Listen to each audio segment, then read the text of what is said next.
Baptism by Fire. This is the third book in the Witcher series. It was 343 pages long, 7 chapters. I flew through this book. I just couldn't put it down. It starts off with Dandelion the Bard and Geralt going on an epic adventure to rescue Ciri. And so their last known whereabouts of Ciri is in Nilfgaard territory, so way behind enemy lines. They don't really have a side in the war between Nilfgaard and everybody else, but they try to avoid the fighting as much as possible. So they kind of run across various traveling companions, and it becomes a growing band of travelers. So Milva, the archer, is just super awesome. She can kick butt in a number of different ways. She's like crazy archer. And yeah, she just takes names and no prisoners. So that was really cool to see such a strong female character not take any crap from her traveling companions. And that was really cool. Ciri meets up with the rats at the end of the last book, and so you kind of see their Robin Hood-esque type deal where they rob from the rich and then show up in town and spread around the spoils that they encountered from military patrols and that kind of thing. You kind of see the nickname from Ciri's great-great-grandmother, I think, Falca, I'm not sure how to pronounce it. Either way, again, the European names, all that stuff.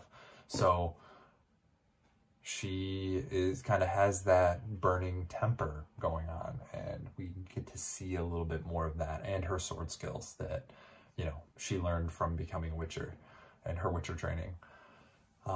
The traveling companions keep growing as they go along. There's gnomes and dwarves, and they play barrel, which is hilarious. I don't know why, but just the description of them sitting around, you know, bidding and, you know, bluffing and hitting each other with staffs or threatening each other to hit each other with staffs. It was a good time, and it made the journey all that much better. They avoid war whenever they can because they don't have a side in this, but they do end up fighting whenever they get into trouble, battling with, you know, the warriors that they come across.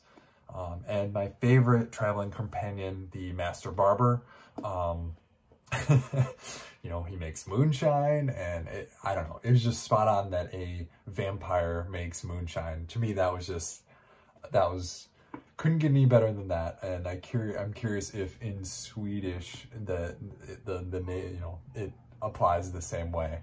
So the last part is the Conclave of Enchantresses, who then are, you know, putting Ciri at the center and planning to take over the world. So the last bit is a quote from the vampire, and he said, "Life differs from banking because it has debts which are paid off by running up debts with others." So the vampire is trying to convince Geralt that he doesn't have to do it alone, that he can have traveling companions and rely on others.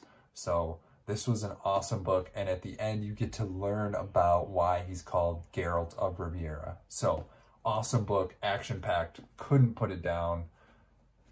Read this trilogy if you haven't already. Awesome medieval fantasy.